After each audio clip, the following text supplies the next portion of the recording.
All right, ladies and gents, boys and girls, what is going on? Happy Wednesday, hump day, September the 29th, 2021. Hope you're all doing well. Chris Phillips here, the Daily Crow, the Spurs Up Show. Appreciate you all tuning in. We have got a packed show. We have got a lot to get into. If I can get this, here we go. Here on a Wednesday, September the 29th. Again, appreciate you all tuning in. Let's take a look here. I see John Kruger, Lindsey Hagler, Sean O'Brien, Jesse Jacobs, Brian Dean, Wesley, Brennan M. Horrid day indeed, Brennan. Cody Gaskins, Tanner Land. What's going on, guys? Also, if you're in the Big Cock Club Discord, head over to the TDC Questions channel, to be sure that your questions are answered. Again, BDiva890, what's going on? I see you also.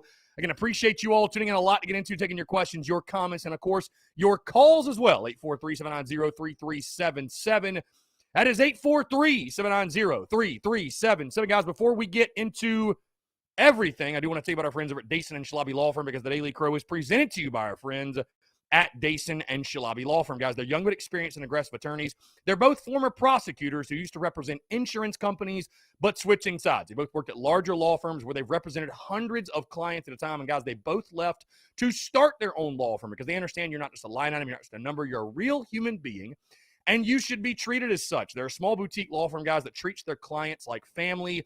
They're going to know who you are and treat you like a client and not a number. They handle injury cases that arise from car accidents and work accidents. Guys, do not try to take on the insurance company yourself. If you've been involved in any type of accident, no matter what it is, the last thing you should be worried about is dealing with the insurance company, dealing with paperwork. Let the experts over at Dason and Shalabi Law Firm handle it for you, guys. They use the latest technology to make representation efficient yet effective. Again, let them take care of everything for you. You don't even pay them unless they recover money for you. Rami's in Columbia, Curtis in Charleston. They handle cases statewide. They also offer virtual or in-person consultations at no charge. Guys, give them a call today in Columbia, 803 803 in Columbia, 803, of course, 803-973-0304, or in their Somerville location, 843-388-3368. Or, of course, guys, your one-stop shop, their website, dsinjurylaw.com. That is dsinjurylaw.com for more information. Again, guys, our friends at Dason and Shalabi Law Firm. Be sure to check them out and tell them that Chris from the Spurs Up Show sent you. Okay, here we go. Taking your questions, comments, calls, 843-790-3377. By the way, guys, if you hear anything kind of in the background, I'm kind of messing with this cord here, so we got to get this cord right. I do want to show this off, by the way. I know we hate wearing masks to games. Obviously, we hate wearing masks in general, but I actually just got this in a couple days ago.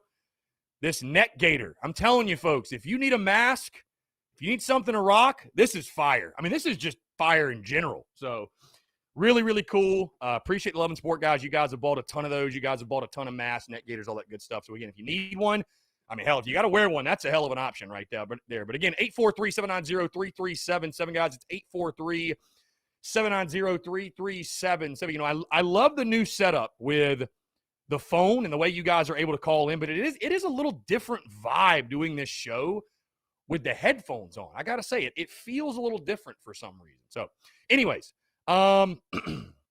let's see. You see the sign behind me. At least we're not Florida State.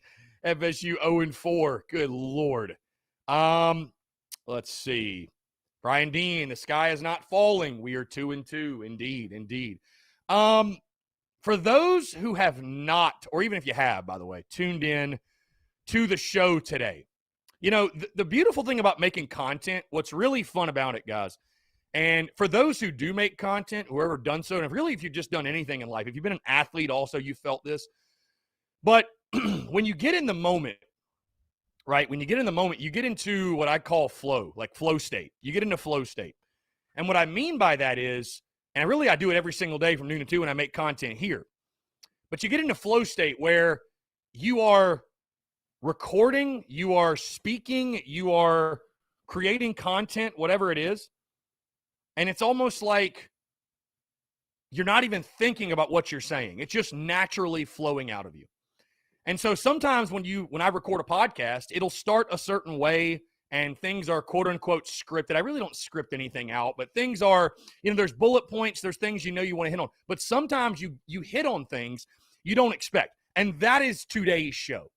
Because, of course, normally on Wednesdays, we're talking about Shane Beamer's Tuesday presser, which we did. We're talking gambling, which we did. Best bet, SEC gambling picks, all that good stuff.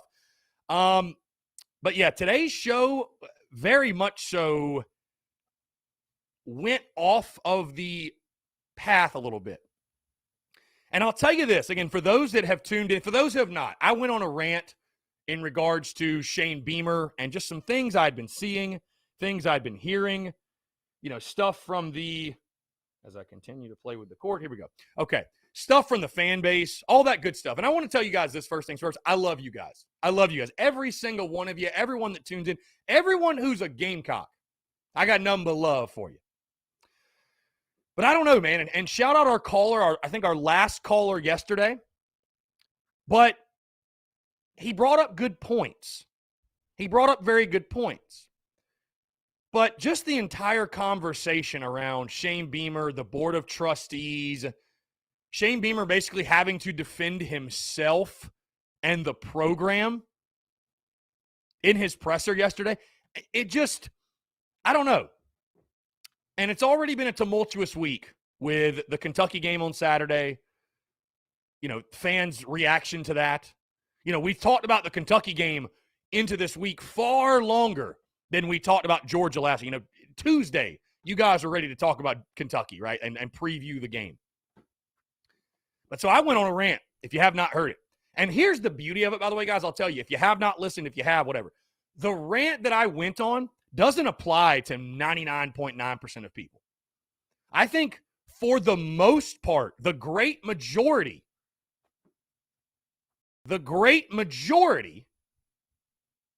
understands the assignment. The great majority understands just how much of a rebuild, keyword emphasis on that word rebuild, how much of a rebuild it truly is, right? But there's that small percentage. And you know what? To those who tuned into the show, I had a guy tweet out, for those that really want content, you could have just shortened the rant. Like, for those who were tuning in for just the pure content and not a rant, hey, my apologies, I guess. I'll never apologize for being real and genuine and authentic. And guys, when I get behind this mic, sometimes weird things happen. Sometimes we go off the rails. We go off the script a little bit. So, and that's how I've operated since day one. That's how I've operated since the beginning. There's that. But for 99.9% of people, it doesn't even apply. But for the people out there that are really starting to raise an eyebrow at Shane Beamer and his status as head coach after 4 games, it's a maddening conversation to me.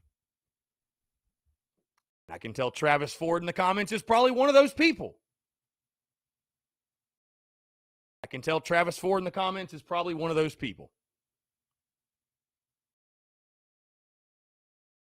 He says, give it up, Chris. Arkansas's rebuild went quickly. Bro, they were not great last year. What are you talking about?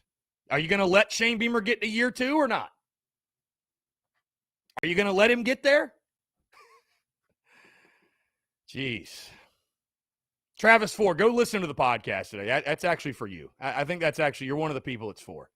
And I won't apologize for it, by the way. I stand behind everything I said. It's crazy. If you are coming at Shane Beamer today or this week, if you are questioning Shane Beamer's status as head coach, you're an idiot. There's no other way to put it. You're just an idiot. That's it. You're an idiot.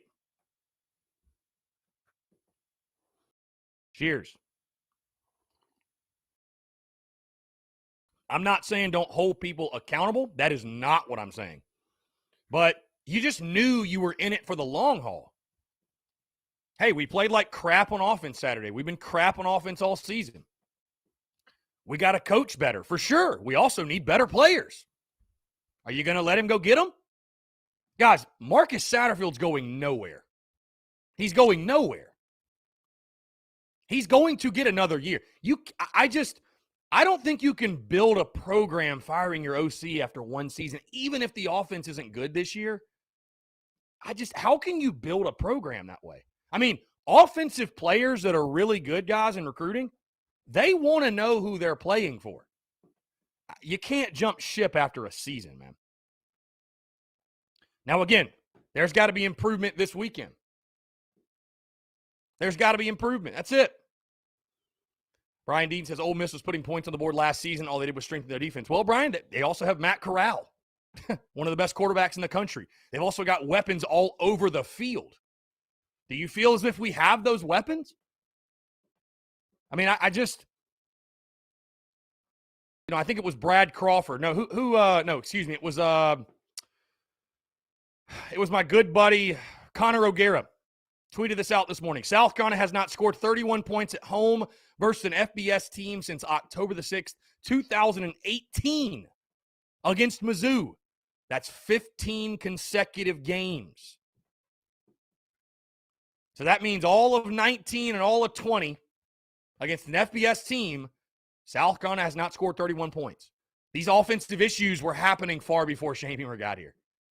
He is trying to fix them. He's trying to fix them. And I'm not going to sit here and kill the guy for the issues not being fixed in year one with players that he did not recruit. That's it. So anyways, taking your questions, your comments, your calls, 843-790-3377. So guys, again, I'm fully on board with Shane Beamer. I made the decision that when he was hired, hey, he's never been a head coach before. And you know what? It's going to take time. He's going to learn on the job. His coordinators are going to learn on the job. This is not a scenario in which you jump ship 3 years in. It's just not. I'm sorry, guys. You've got to be in it for the long haul. Shane Beamer's not going to be a great head coach in year 2 and year 3. He's just not. He's not. I'm not saying he's a bad head coach, but you didn't hire Nick Saban. You didn't hire Steve Spurrier. You hired a guy who had never been a head coach before. Are you going to let him grow and build, or are you not? Travis Ford, whoever else. Are you or are you not? Travis Ford says it looks very much the same. Well, no shit, Travis. It's the same players. What do you expect? Just because you change a coach doesn't mean, hey, some guys on our roster, and I mean, sometimes I don't think you guys listen to me. Not all of you. Travis, I said all preseason, there's going to be some guys on this football team, on this roster, that benefit greatly, right, from a new coaching staff.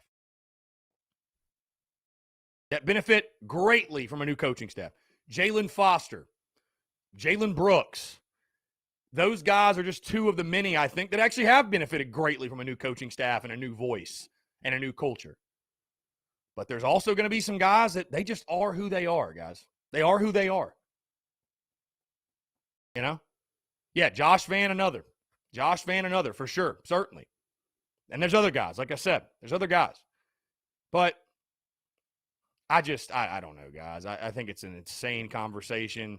I get being frustrated. Again, I think it's just Gamecock fans cannot grasp that Kentucky's better than South Carolina right now. They just can't. Guys, grasp it and get over it. That's it. Grasp it and get over it. Get over it. Kentucky's better than South Carolina. Get over it. They should be better. They have a 9th-year head coach. We have a first-year head coach. I mean, I think that's the underlying why people are so upset. It's like, guys, I've accepted it. Kentucky's just better than you right now. They've beaten you 7 out of 8, guys. There's no denying it at this point. They are better than you right now. It is what it is.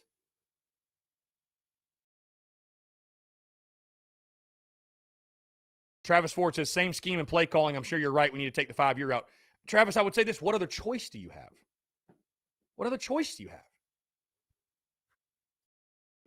All I heard all preseason was how great Beamer was, and he wants to be here, and he loves Carolina, and this and that, and that. Keep the energy, and let's just see what happens. Shane Beamer may very well turn out to be in over his head, and this thing not work out. But at least give him the chance to fail. That's all I'm saying. Give him the chance to fail. Give him the chance. Again, I'm ready to talk South Carolina Troy. Personally, I'm all aboard the Shane train. Hey, whether it's a great success or it doesn't work out, we'll ride this thing out until the end. You guys know that if I get to a point where, you know what, I just don't think Shane Beamer's the guy anymore, I mean, yours truly will say it. I have no problem in saying that. But I don't know, guys. I guess I just came into this season thinking to myself, hey, it's going to be, it's going to be a rebuild. It's going to take time.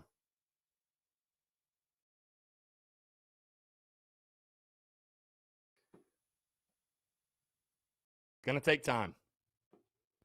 All right, let's jump to the phone lines here. Call from. What's going on, my man? How are you? We're doing pretty good, Chris. Yeah.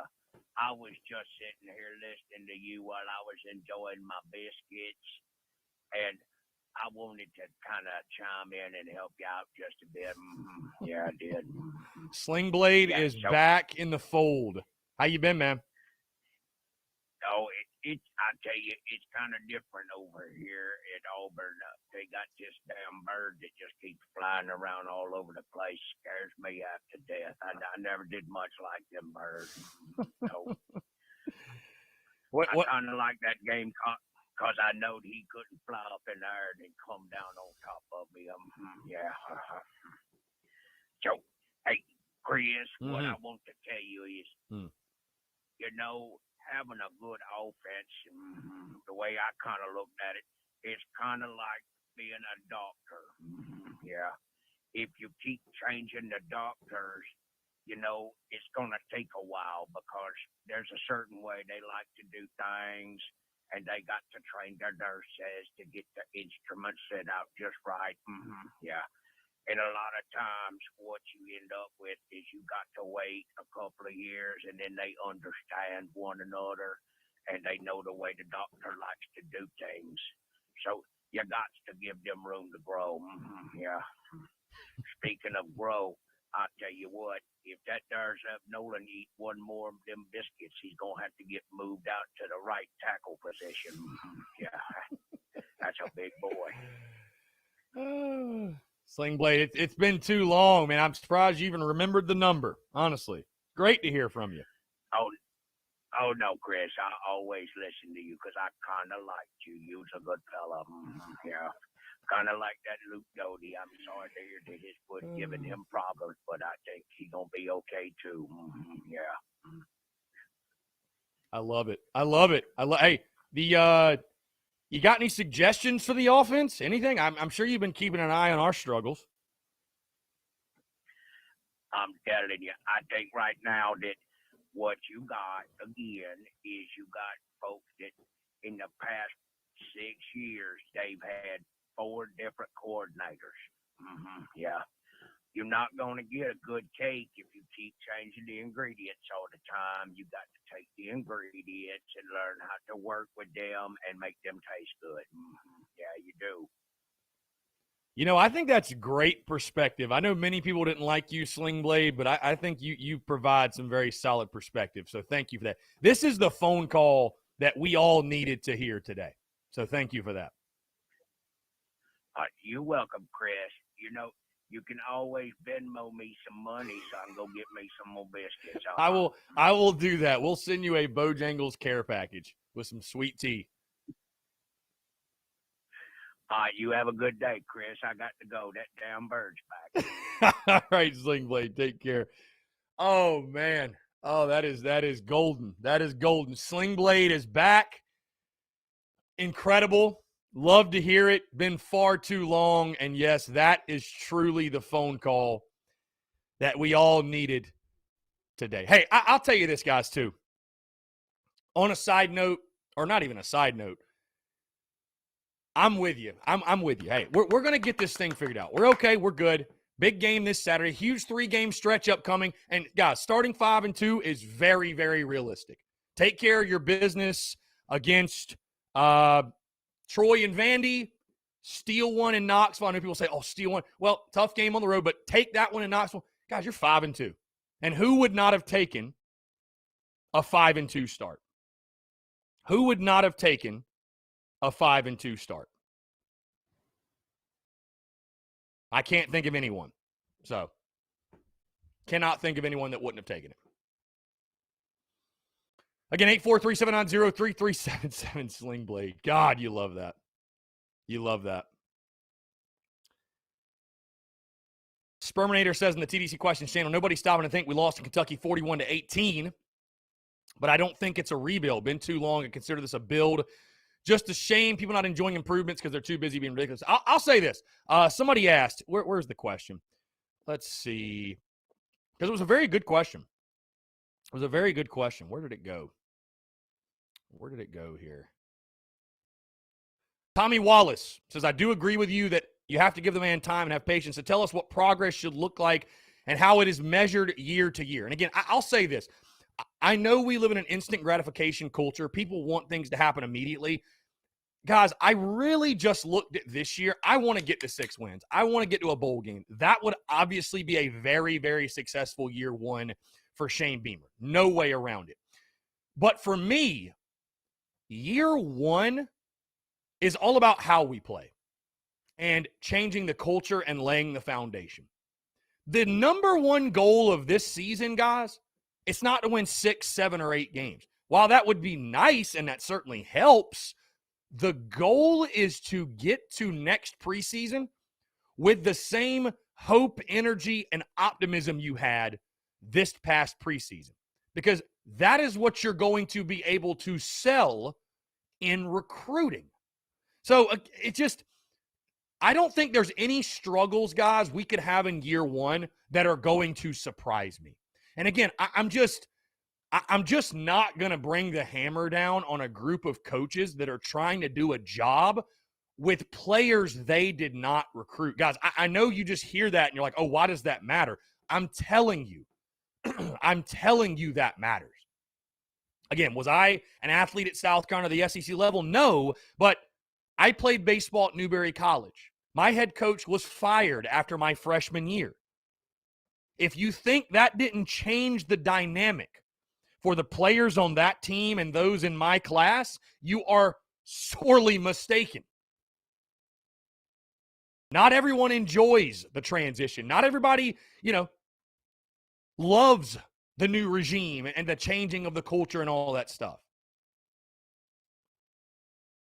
I don't think there were ever expectations coming in this season like, oh, if you don't go 6-6, that's going to be an early sign that this guy ain't it. Yes, the lack of running game is concerning, and it has to improve.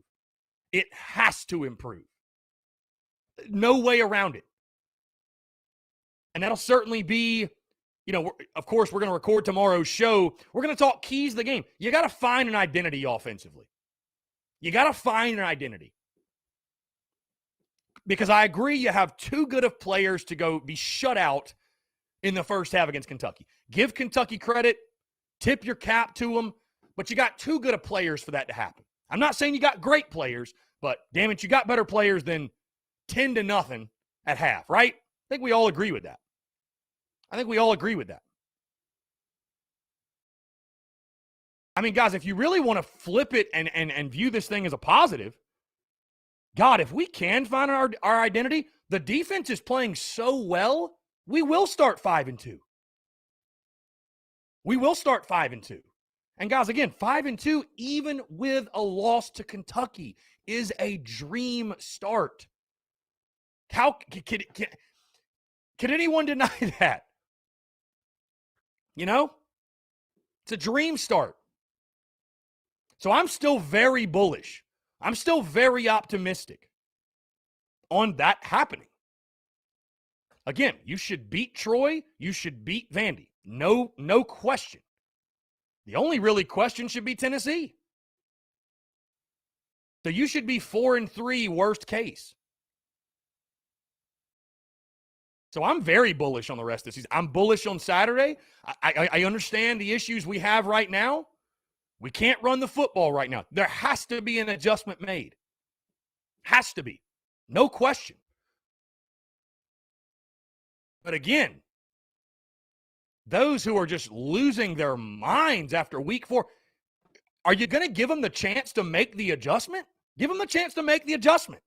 I'm very intrigued at the game this weekend. How do we respond to adversity? How do we respond to it? Saturday against Troy is going to tell me a lot about the buy-in, the culture, and I think we will respond the right way. I think we will come out and play with like our hair's on fire and have a chip on our shoulder and play with something to prove. I think we'll play the game the right way. Whether that's a win or a loss, I'm not ready to lock in my pick yet. But I think we'll approach the game the right way. So, again, I did not say what I said on today's podcast. And was I a little harsh? Yes. I was a little harsh, but I was irritated. I was annoyed. You know, because I spent all preseason trying to set realistic expectations for people. I picked us to lose to Kentucky. And it's just like seeing people freak out. Now you got to make an adjustment. Now you got to improve. I'm not saying that's not the truth. That is obviously the case. Offense has not been good enough. There's no excuse for not being able to run the football. And hey, if every story, every season has its own story, like I said yesterday. So if you can't run the ball, God, make an adjustment and throw the damn football. I don't know.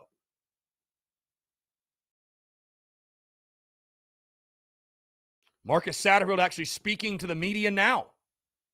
Let's see. Satterfield says he feels great. They have playmakers to make explosive plays, but as coaches, they need to do a better job of putting them in those positions. I tip my cap for Satterfield for owning it. Hey, he's owning it. We got to do a better. Everybody talked about him's got to do a better job.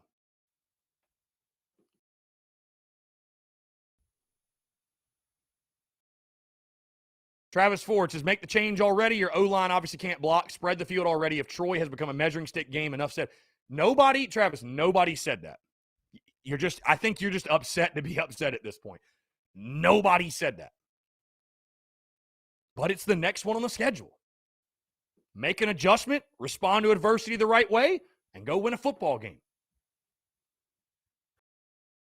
You've lost 2 in a row. You got to snap that streak, obviously. Thomas Walker says, Beethoven doesn't sound good being played by an elementary school band. That's just where we are right now. We just don't have the players. We need to reach 8 to 10 wins right now. And I don't want to spend the entire season, guys, just dogging the players and telling you how the players are no good. We got talent on our roster. There's no question. There's no question. But, yeah, it's not their roster of recruits. So, just hard for me to bring the hammer down on that. Travis Ford, I literally did not say this is a measuring stick game. I'm very intrigued to see how we come out and respond to adversity, but it's not like a measuring stick of where our program is.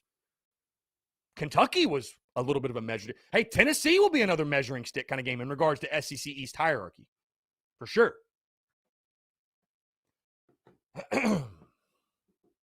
Yeah, something's got to change on the O-line, though. I 110% agree. I'm very intrigued to see what those changes will be. Hey, those guys are getting paid a lot of money to make those adjustments. If you can't make the proper adjustments and your offense looks terrible again against Troy, hey, then by all means, folks have got to be held accountable. Hey, why didn't you make the adjustment? How could you not make the adjustment?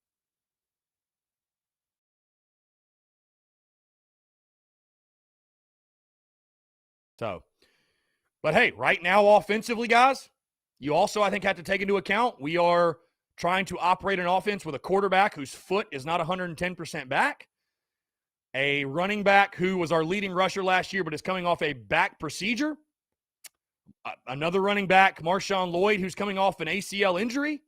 I mean,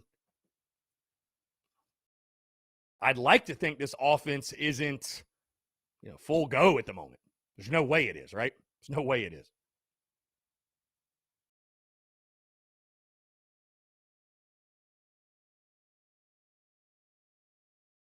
Satterfield on Kevin Harris, it's a tough injury to come back from.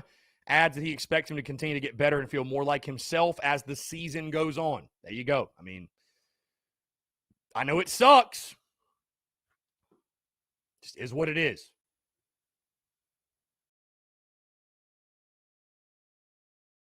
Again, guys, I set expectations the preseason to where I'm just there's very little that could happen this year that's going to make me hit the panic button. It just, year one, I want to see a well-coached football team, the culture beginning to change, which I think we've 110% see that. We all obviously want to see wins as well. And again, like I told you guys, this next 3-game stretch, you got to be bullish. I mean, right? You got to feel good. You got to feel good. Should beat Troy and Vandy. Tennessee is a very winnable swing game. God, if it was at Willie B, I'd say it's a no-brainer win.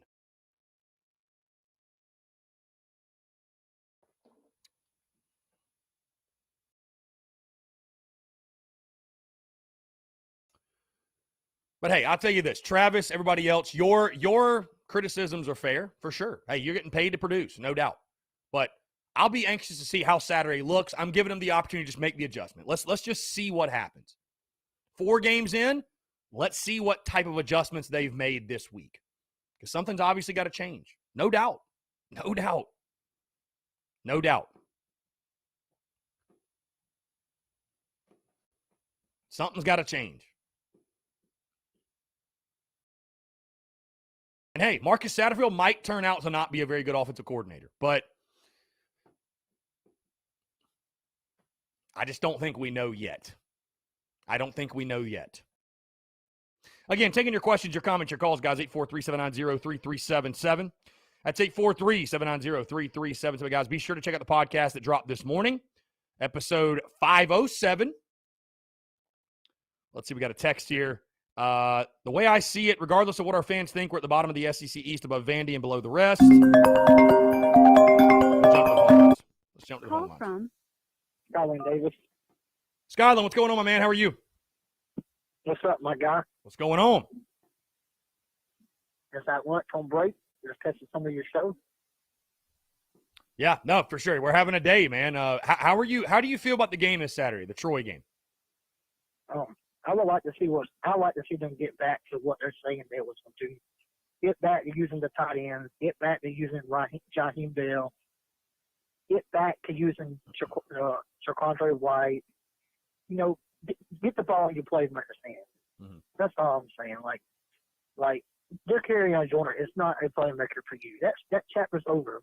Let's get the ball in the people's hands, like White or Juju or Raheem.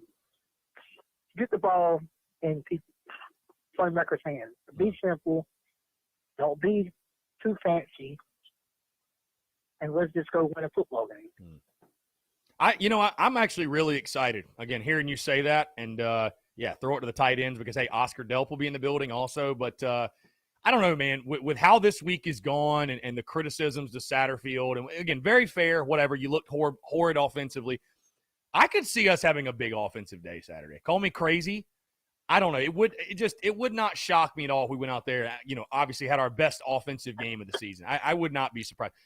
I think it's there. Like, I think – while I'm very critical of the roster and the talent and what we're lacking, I think we have enough to field a competent offense.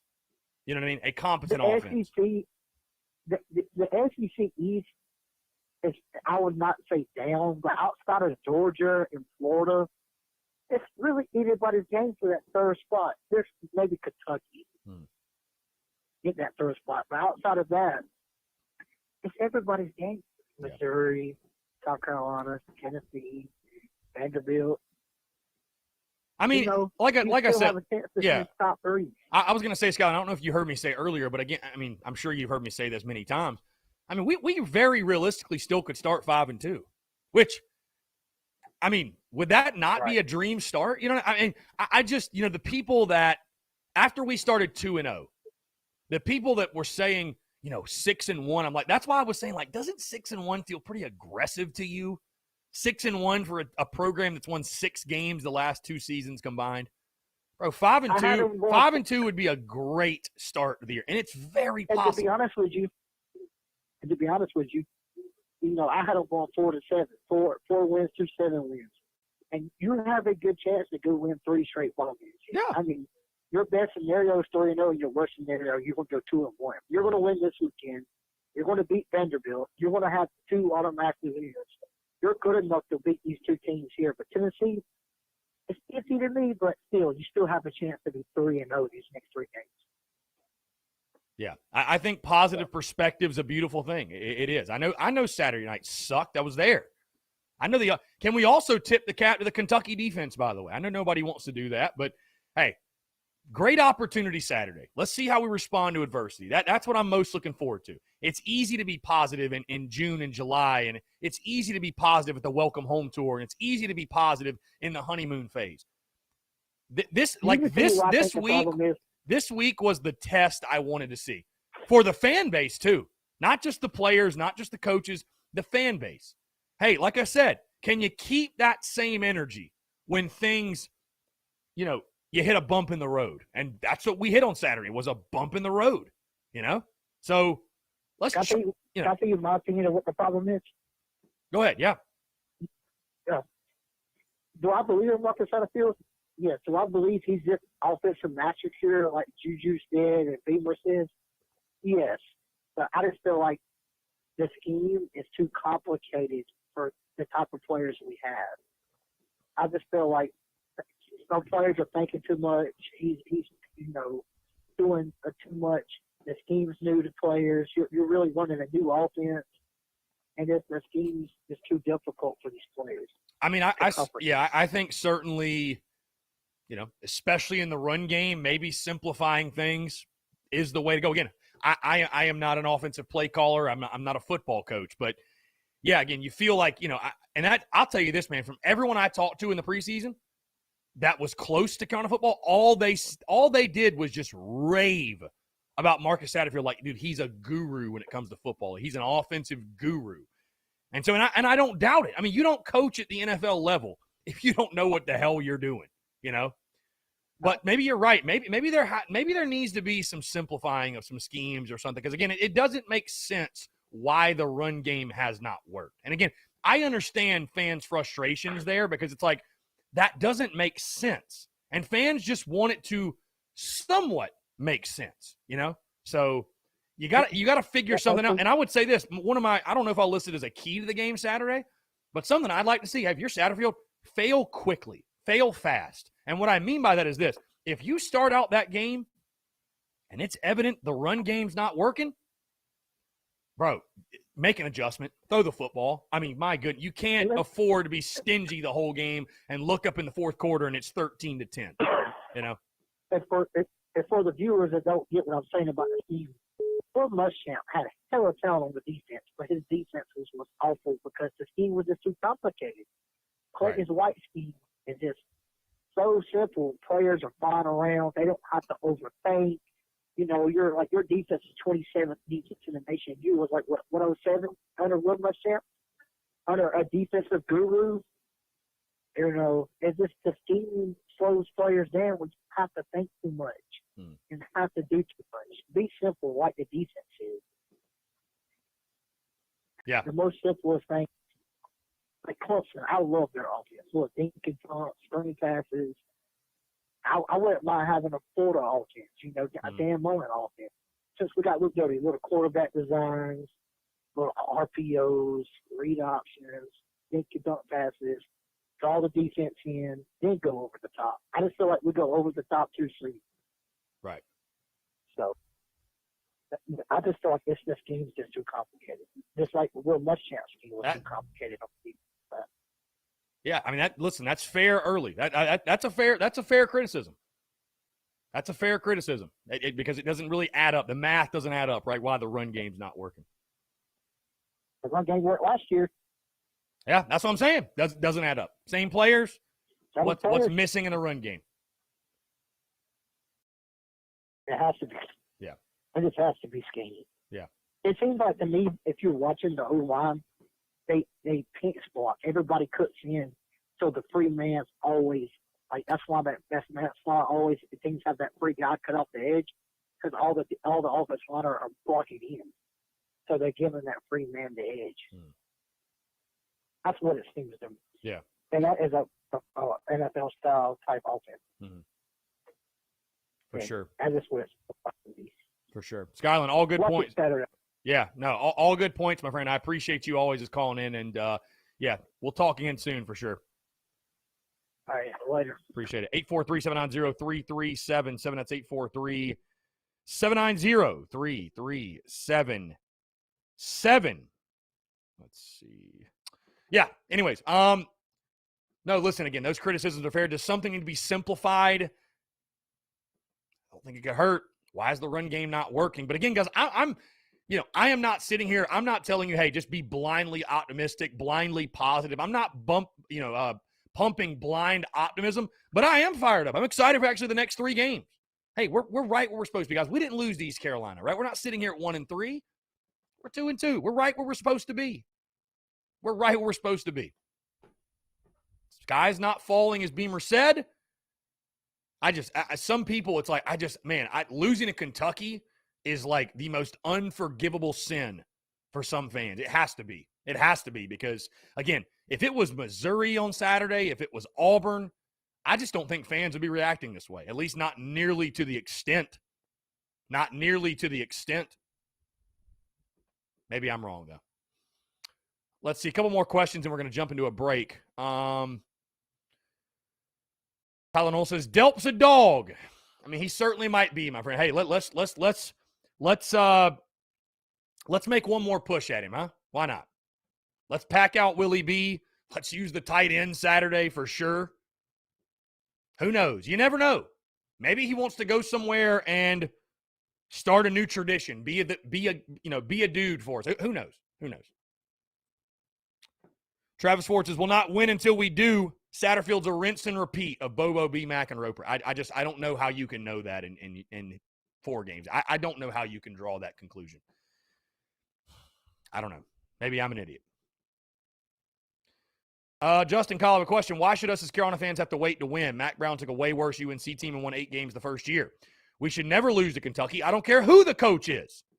I'm definitely not saying fire anyone, but Saturday and the coaching mistakes in that game were almost entirely unacceptable. Again, Justin Kyle, there's 2 things there. Number 1, North Carolina's in the ACC. So a little bit easier to go win 8 games in year 1. It is. It's easier to build a program in that conference. It is. The second thing, again, that attitude, that's what's driving people batty this week. We should never lose to Kentucky. I don't care who the coach is. Guys, do you all realize and understand it would have been more of an indictment on Kentucky as a program to lose that game Saturday than it is on us? We were not supposed to win with a first-year head coach. We weren't. Guys, compute that, process that, understand it. I'm not saying you should ever accept losing to Kentucky, that losing to Kentucky is okay. I'm not saying that. I think we all understand, like, hey, we need to get back to a point of beating them yearly. We do. But again, this is not 2000 Kentucky. This is not 2011 Kentucky. This is Kentucky with Mark Stoops, the 9th-year head coach. I mean, try to give a little credit where it's due. And Stoops has done a hell of a job. Done a hell of a job.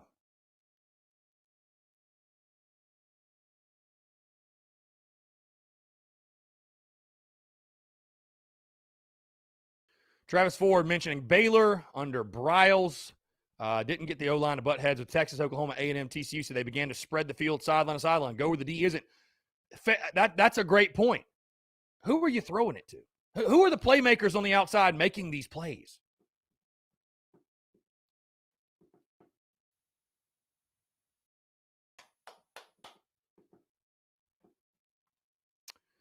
Justin Martin, Chris, which team will be on upset alert in week 5, Bama or Georgia? It's crazy that those are like the premier game. I mean, I understand why they're the premier games. I think they're going to be great games. But it's crazy that the premier games, the spreads are so astronomical in those, right? Both of them are more than 2 touchdown favorites. So I think the more likely upset, probably Bama Ole Miss. I think Bama Ole Miss. Justin Kyle says Kentucky still should have lost that game. We were the better team. See, I have to disagree with that statement, because if you are the better team, and if you're the better team, you take advantage of winning the turnover margin 3-0 at home. See, John Gibbs providing perspective. Call me crazy, but we only lost by 6 against a good team with a first-year head coach with leftover Muschamp players. Think about it. I mean, that's looking at the glass half full. Christian Carver, what's the report you have on Troy for this weekend? Full breakdown of Troy on the podcast tomorrow, and of course Friday we'll continue to break them down. Have not done my deep dive, my really, really in-depth deep dive yet, but Troy's a solid football team. They've got talent, no question. It's a game South Carolina should win, though. I watched their highlights from last weekend against ULM. Guys, I mean, we should win. There's no doubt. Solid football team, though, now. And Troy has shown they've played in these big games. They look forward to playing against these SEC schools, right? They're going to come in and give Carolina a fight, but it's a game you should win. There's no question. It's definitely a game you should win. Justin Kyle, I wasn't on the last 2 days. I have an issue with the fact that the first drive of the third quarter, we passed it down their throat. After that drive, it was let's try to run the ball and start 2nd and 14 twice or huge turnovers. Very fair criticism, Justin. You got to go with what's working. I think one of the issues, and again, this is just, from what I've seen, I could be totally off base. It feels like to me one of the issues is we all spent the entire preseason hyping up the run game and expecting the run game to work, right? For very fair reasons. I mean, with the running backs you brought back, 4 or 5 offensive linemen, we expected, though, the running game to be the calling card. And it's almost like, it feels like we're running it because we're saying in our heads, well, we should be able to run it, right? But that's like what I'm saying for Troy on Saturday. It's like, just because you should be able to run it doesn't mean for certain you're gonna be able to run it. You see what I'm saying? So make the adjustment. Again, fail quickly. If the running game's not going to be there on Saturday, well, you can't just say, oh, we can't run the ball, so we're going to lose. Hey, I made the statement in preseason, in games where South kind of threw the football 30 times or more, they'd lose every one of them because I thought you were going to have to run the ball to win. That might be very true this season. More than likely, it will be true. But you've still got to make the adjustment. Cody Gaskins, appreciate you, Cody. Thank you. Thank you, Cody. Appreciate you. You got to make the adjustment. So if Saturday's game against Troy calls for throwing 40 passes, then do it. Do it. And I'm not, hey, you guys that are critiquing Satterfield for Saturday for not making that adjustment in that game, very fair. Very fair.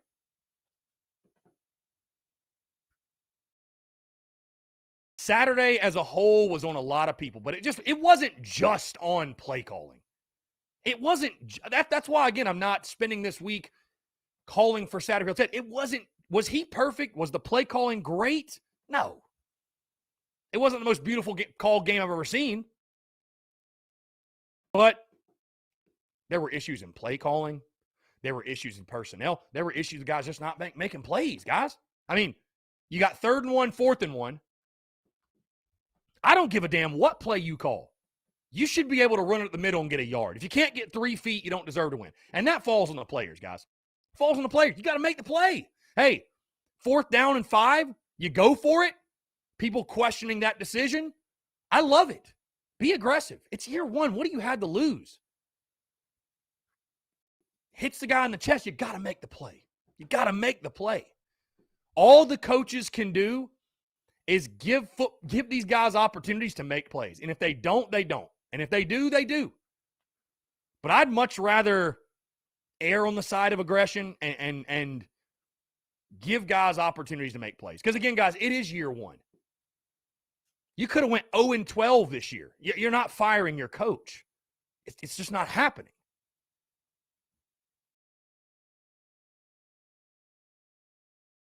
Travis Ford, we can't block teams if we don't spread it and start tossing it around to get defenders out of the box.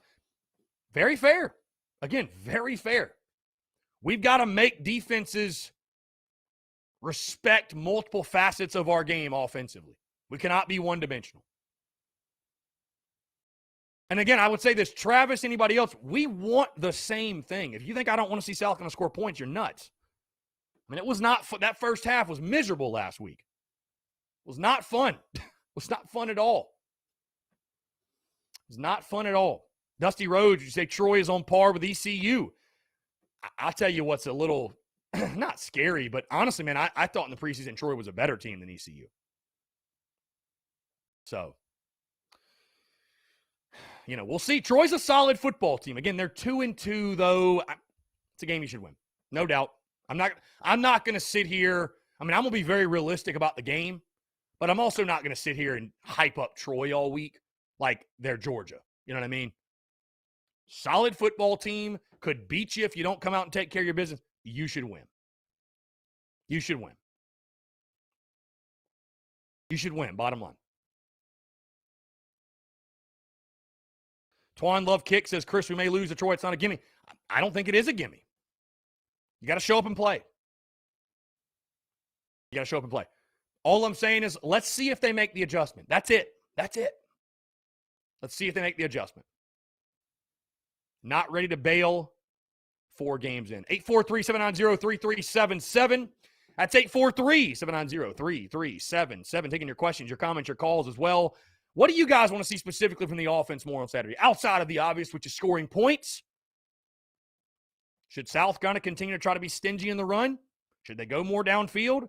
Should they go more screen game? Obviously getting the tight ends. Throw it to the tight end. Get the tight end involved. What do you want to see more of? All that and more on the other side, guys. You're tuned in to the Daily Crow.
All right, ladies and gents, boys and girls, we're back. 843-790-3377. That's 843-790-3377. You know, it's always a great day when new merch comes in. We got our see somebody talking about a gutless OC in the comments. Speaking of a gutless OC, my all my homies hate Mike Bobo shirt. I figured, I was like, you know what? That Auburn game's going to be here before you know it. I need it. Again, guys, 843-790-3377. That's 843-790-3377. John Gibbs says, hope not reading too much into it, but I see a lot of Clem Sucks fans saying we're going to beat them this year. Yeah, that would be a great early Christmas gift, wouldn't it? All right, let's jump to the phone lines here. Call from Dalton. Dalton, what's going on, man? How are you? Hey, man, how's it going on a Wednesday afternoon? Yeah, doing well. Appreciate you asking, man. What's up? I wanted to get on your airwaves today and talk about a little college football gambling on Saturday. And there are a couple games that sort of stick out to me. Mhm. And I wanted to know your opinion on them. Yeah. The first game that sort of sticks out to me is that Arkansas-Georgia matchup. Georgia is getting a minus 18.5 point spread on that, and I just feel that's a little bit too high. It is a lot. It is a lot, man. It's crazy how that game I was talking about earlier, that game and the Bama Ole Miss game, I mean, both great games, great matchups, but spreads are huge. So the game is in Athens, right? The game is in Athens, correct? Yes. Yeah, I like Arkansas a lot. I like what they've done this year. I mean, if you're going to bet any side of that, you feel like you have to take Arkansas plus 18, right? I mean, right? I mean, is Georgia going to win by 3 touchdowns? I know Georgia's really good, but I think if you go any side, you got to go Hogs plus 18. And then the next two are Tennessee. The next one is Tennessee versus Missouri, and I believe Missouri is favored by 3 points, so it's a minus 3 point spread on Missouri in that game. I tend to like that one because it's basically a pick 'em. I would go with Missouri on that. Yeah, I like Mizzou as well. Honestly. That's two programs that are just, I mean, everybody had all these high hopes and expectations of Mizzou, and you freaking lose to Boston College, who, by the way, is 4-0. But, I like Mizzou as well. Mizzou has less questions than Tennessee. I think there's no question. Connor Bazelak, I think, will return to form this week. And then the last one, and I think it's the biggest one, is Auburn versus LSU. It's the 9 o'clock game at Tiger Stadium. LSU is getting a minus 3.5 point spread in that game, so that's a pick 'em as well. And I just don't know which side of that one to take. So you said it's the LSU game, correct? LSU Auburn? Yeah, it's LSU Auburn. Yeah. It starts at 9 o'clock, so it's a night game at Tiger Stadium, and LSU is getting minus 3.5 points. Yeah. It's funny, in my SEC gambling picks, man, I took Auburn plus 3.5. And honestly, that sounds wacky. That sounds crazy. But I don't know, man. I think Auburn, believe it or not, will bounce back after a tough game against Georgia State. I know Bo Nix has been really bad on the road. I just don't think LSU's world beaters either. I think LSU could win, I say, a field goal game, and Auburn covers. They have the hook. That's the side I'm playing. I don't know. I just have a weird feeling about that game for whatever reason. I think both sides. I think that's the most interesting one out of all of them on Saturday, just because both teams seem pretty evenly matched.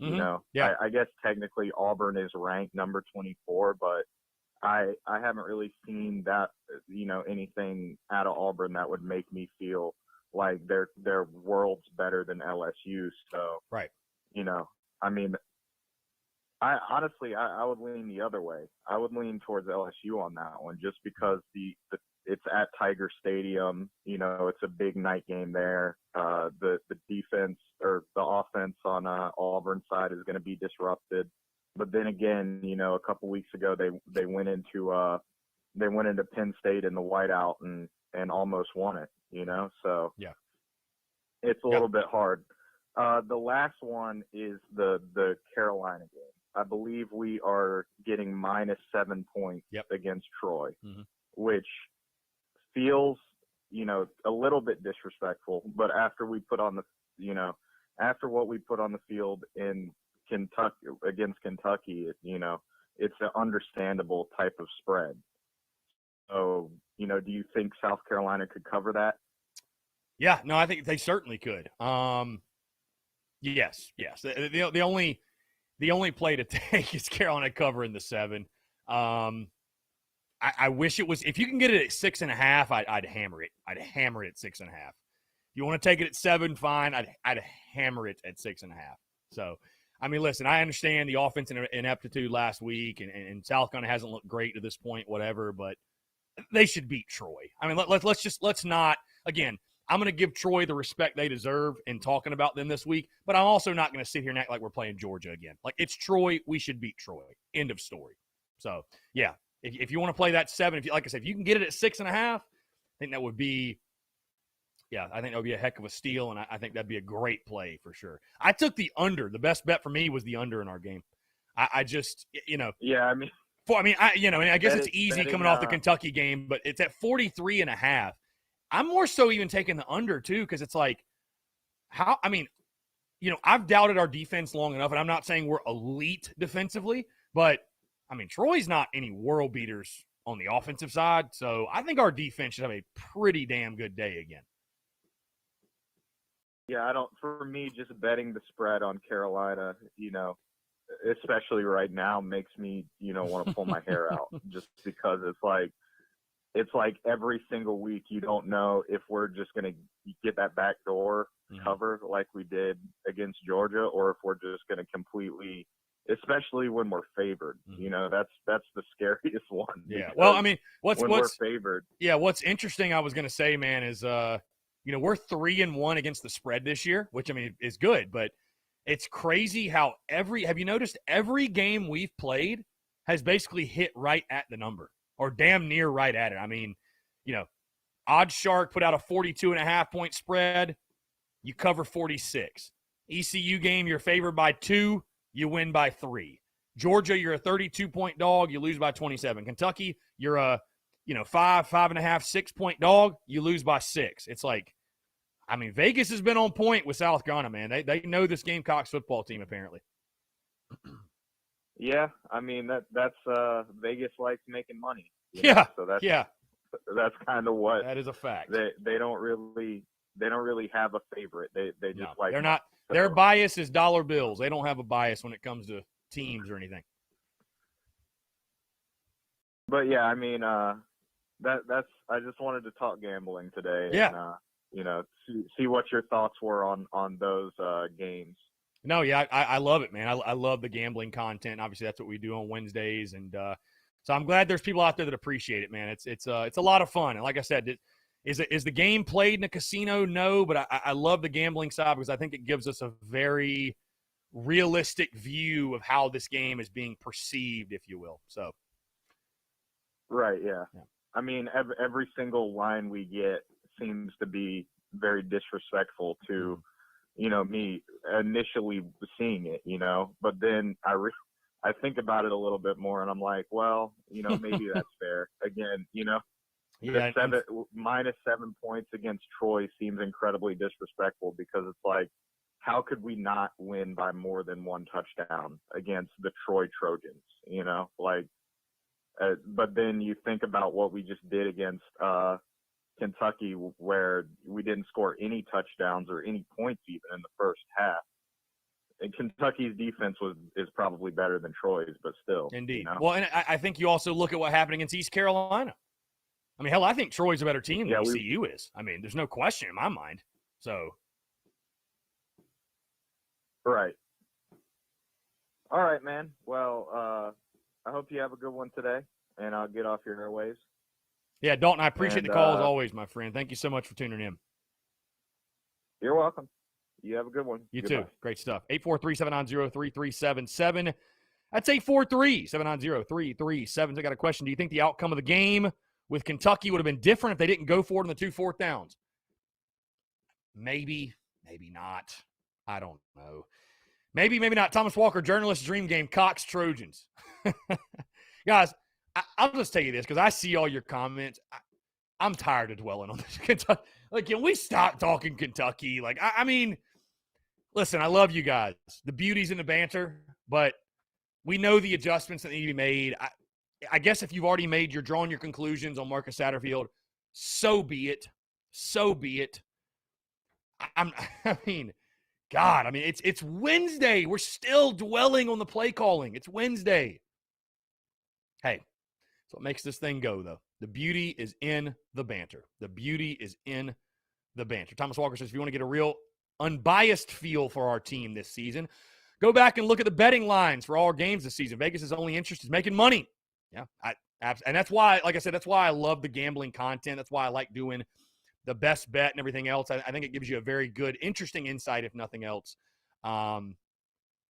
Interesting insight, if nothing else, on the game. So.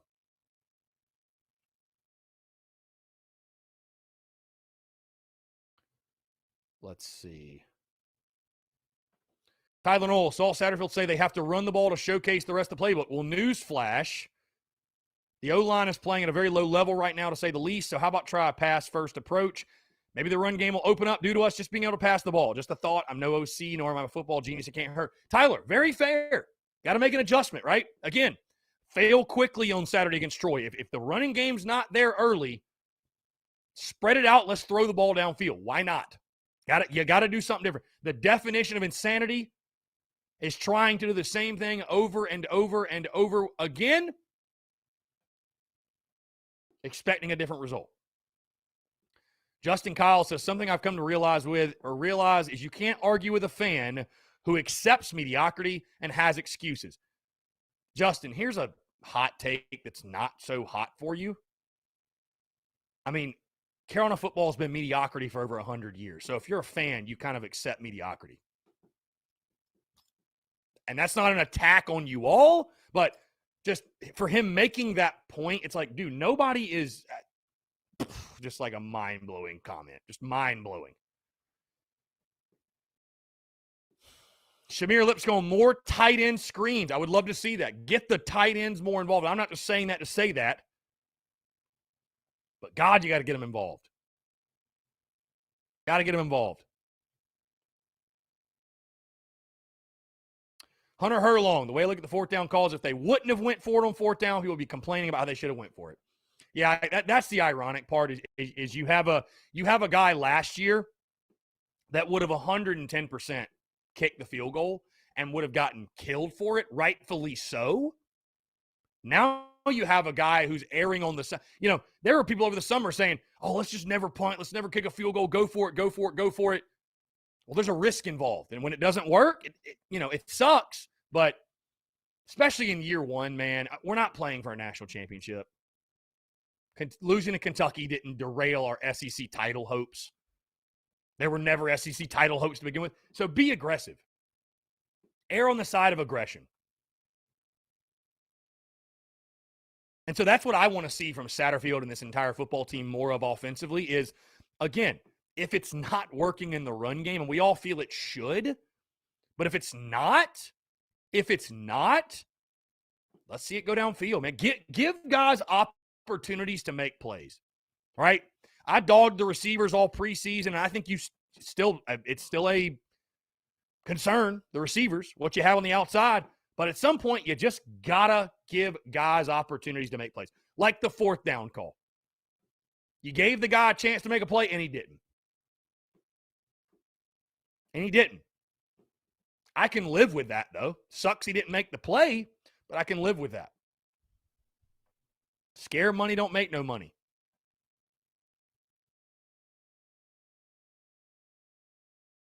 Brian Dean, Chris, what's the status of Rick Sandage?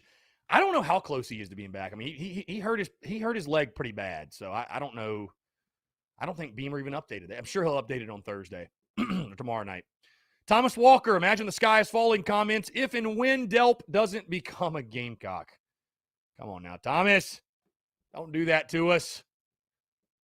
I mean, who knows? Is it more than likely that Delp's going to Georgia? I mean, But hey, let's pack the stadium out this weekend. Let's make a push for the kid. You never know. You never know. Shamir Lipscomb, yeah, you need more receivers to step up. That's for sure. That's for sure. But I think a lot of the shortcomings at that position, the only way to solve it's going to be in recruiting, guys. Listen, I love all the guys on our team. But just because I love the guys on our team and I'm happy they're wearing garnet and black, you know, you got to get more guys like the Ace Sanders of the world and the Bruce Ellingtons and the Alshon Jeffries and the Sidney Rices. Those guys are built differently. The Pharaoh Coopers. You got to go find those playmakers, man. You got to go find those guys. And it's in recruiting. There's nobody on our roster right now, guys, that fits the billing of those guys. Nobody. Maybe a Josh Vann. I mean, I like what Josh has done thus far. But big-time players make big-time plays in big-time games. You got to go find big-time players. Again, 843-790-3377. That's 843-790-3377. Continue to take your questions, your comments, and your calls as well. Appreciate you all tuning in. Thank you all so much, guys. Check out the podcast if you have not done so, episode 507. Today's episode, not for the faint of heart. That is for damn sure. That is not for the faint of heart. Like I said, guys, the beauty of making content is you get behind this microphone and you just kind of start going. And, sometimes you never know what might happen on the airwaves. And, that was certainly me in regards to just talking about what Beamer was saying and the whole "the sky is not falling" comment. And, I totally respect and hear your criticisms, guys, and being upset. We shouldn't be happy after losing to Kentucky. You shouldn't. You certainly shouldn't. Hold folks accountable. Totally agree. Let him build, though. Let him build. Let him learn. Let him work. Let him adjust. Give him the opportunity to respond to adversity.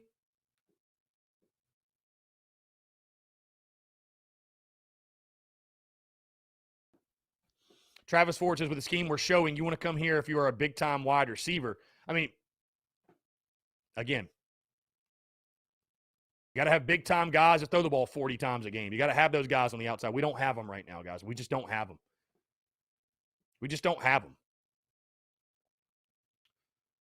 And again, hey, maybe down the road, Marcus Satterfield, Shane Beamer, they'll prove to be incompetent play callers, incompetent offensive coaches.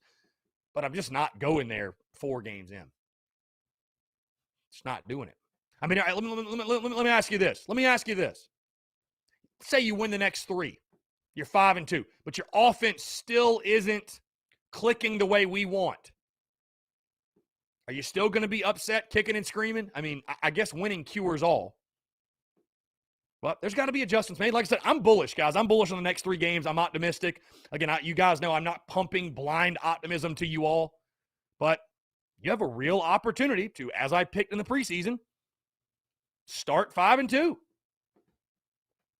And on the bright side, the defense is far ahead of schedule.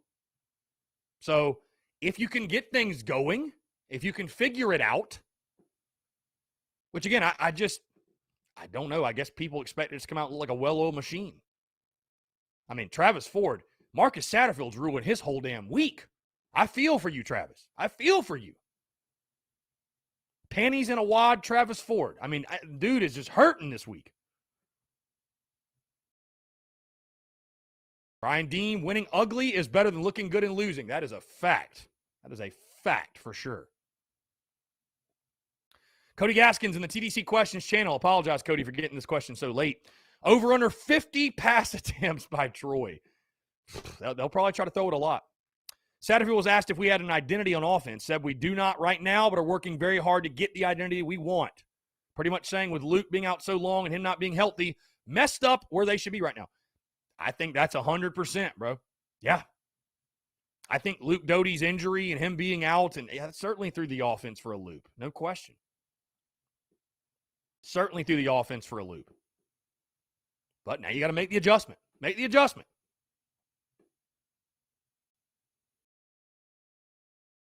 So, Troy is a solid football team, no question. And I actually appreciate Satterfield's honesty, because he could have gave you some BS. Yeah, we have an identity. He's like, right now we don't. That's just a fact. We don't right now. I appreciate his honesty there.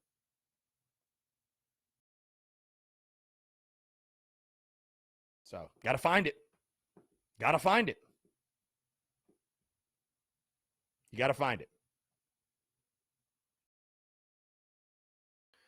Shamir Lipscomb says, play calling is definitely an issue, but I don't think it's time to move on from Satterfield. At least give him a chance with a competent offensive line. Again, guys, yeah, I mean, let him build on recruiting too, man. You think Satterfield doesn't want to go out there and get his specific players on the offense? I just, no question, we need to see improvements. It's not time to jump ship after game 4.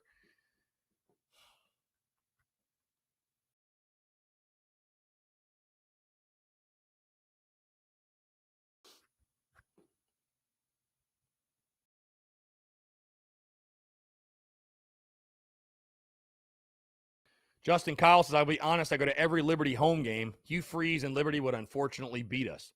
How is Liberty's stadium, by the way? But, yeah, they got a good football team. I mean, we don't play them, but they got a good team for sure. Hugh Freeze has done a hell of a job. Thomas Walker says, like you and I have been saying all year, look forward to and cheer for a win. Don't jump ship if it doesn't go our way. Yeah, guys, again, you're in this for the long haul. Beamer ball, you're in Beamer ball for the long haul. It's going to take time. It's just, and I know nobody likes to hear that. Fans don't want to be patient. I get it. I totally get it. But it's going to take time, man. That's it. It's going to take time. And if you spin your wheels at OC and you bring in a new guy next year, he'll probably have the same issues you have this year. So, I mean,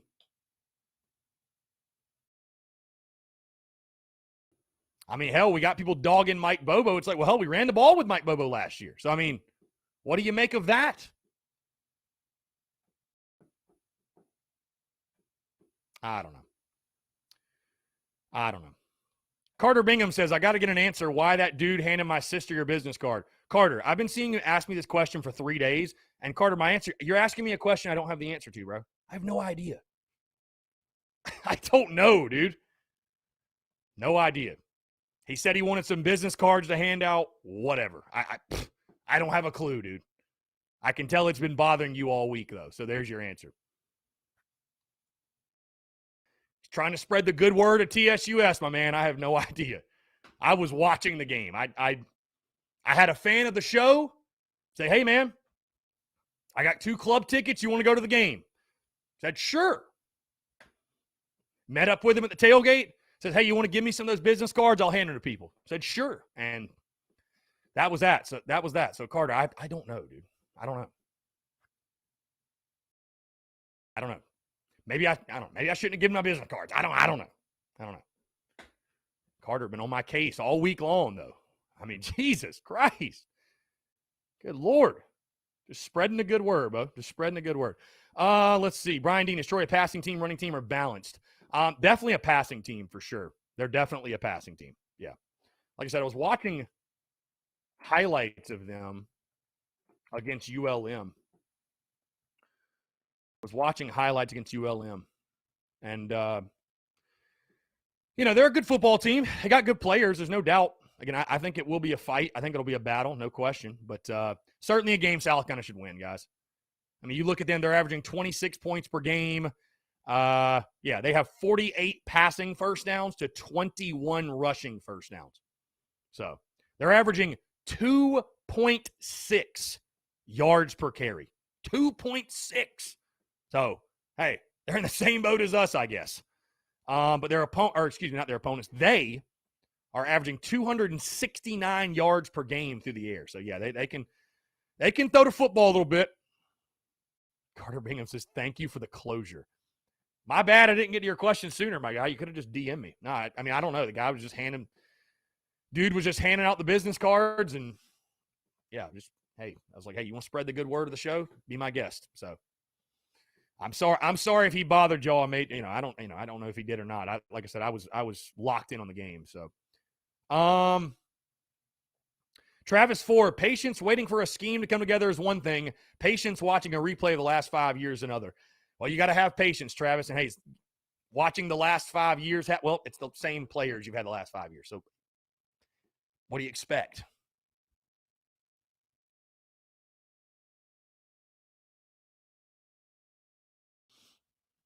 Justin Kyle, if you want a real feel for how Troy is, check out the Liberty-Troy game 2 weeks ago. Liberty dominated the line of scrimmage on both sides. Scored a touchdown late to make it 21-13. Yeah, I have not seen those highlights yet. Again, Troy's got talented players. South Carolina should be able to win in the trenches. I mean, it's just like playing East Carolina, which I guess that's a little scary since we beat them on a last-second field goal. But I'd like to think we're a better team in Week 5 than we were in Week 2. But, yeah, South Carolina should be able to win the football game. There's no question. There's no question. Certainly Troy more of a passing team. Much more of a passing team. They're going to try to throw the football. No doubt. Taylor Powell, their quarterback, 7 touchdowns, 3 picks. He's already thrown for 1,000 yards on the season. So, pretty good player. Let's see. Luke Whittemore, Tez Johnson, a couple of their top receivers. Reggie Todd. They got some good players. Their leading rusher has 224 yards on the season. You guys realize Zaquandre White is still our leading rusher? Isn't that crazy?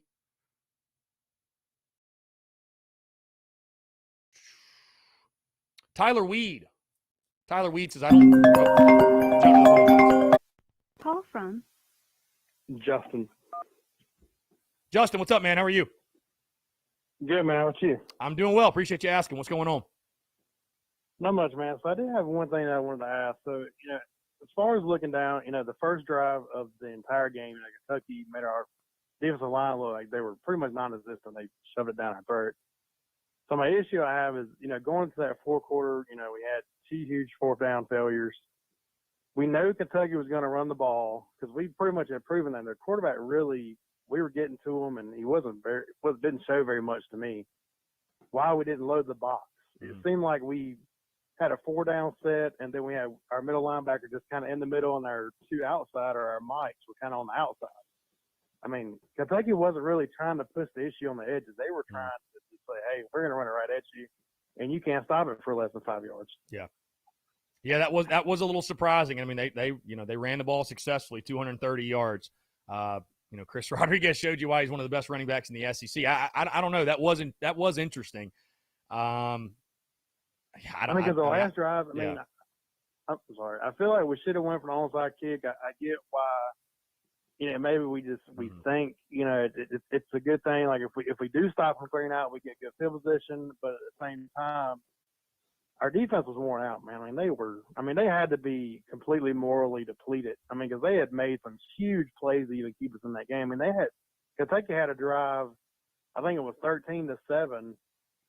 They scored a touchdown in that series. It's ball game. Yeah. It was ball game anyways. But they had first and goal at the 5, and they didn't get a yard.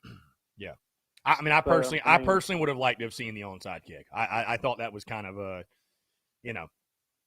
I get your defense has been playing really, really well, but I would have liked the onside kick as well. I'll be honest. Well, the thing that gets me is the way I was looking at the setup is, even if you don't do the onside kick, Kentucky basically has that whole left side of that field where if you drop a perfect dime in there, your guys run for the ball. You don't know what happens. Mm-hmm. It's a scrum for the ball. Right. And we just nail it. We nail it to the end zone. I'm like, that's not what you do there. Yeah. You got to squib it down that. You got to squib it down that way, or just kick it high and just see what happens. The guy could drop it over his shoulder, or number of things can happen, and just to kick it through the end zone was just kind of like, man, that's kind of a wasted opportunity to try something. Mm-hmm. Yeah, listen, hey, Shane Beamer's a first-year head coach, so maybe he learns from that situation. Maybe he learns, hey, next time, I'll kick the onside kick. That's kind of the, what I've been preaching to fans, man. Is it's Saturday was not a perfectly coached game, nor did I expect it to be, because Shane Beamer's never been a head coach before, and Marcus Satterfield's never called a play at the SEC level. So they're learning as they go, to be honest with you. I know that doesn't sound great. It's not very reassuring, but, I mean, that's kind of the reality of the situation right now, I feel. Well, I mean, there is times where he, for me to really, really understand that statement is the first and goal, the one against Georgia with 37 seconds and a half, you try to play action. Mm-hmm. That's where I know he's like, you know what, I'm a new coach. I made a mistake. Oops. I get it. But I guess my next question is on that, the first fourth down we failed, Brooks dropped a pass. I mean, it was a very good read and pass by Doty to step up in the pocket and get that pass off. But the second one was Joyner. I mean, it's a 5-yard play. It's 5 yards, and he runs a 3-yard route. I mean, is that the design of the play, or is that just Joyner not knowing where the sticks are? I mean, you got to put that on everybody, man. I agree. That can't happen.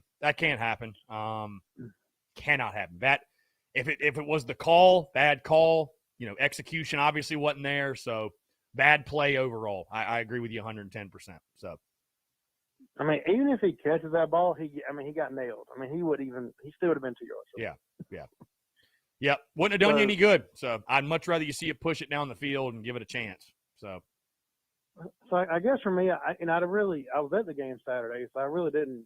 For some reason, I wasn't really paying attention to the route running, but Josh Vann got open. I think very early. I think our first drive, he got open down the sideline, and Doty just overthrew him. Yeah.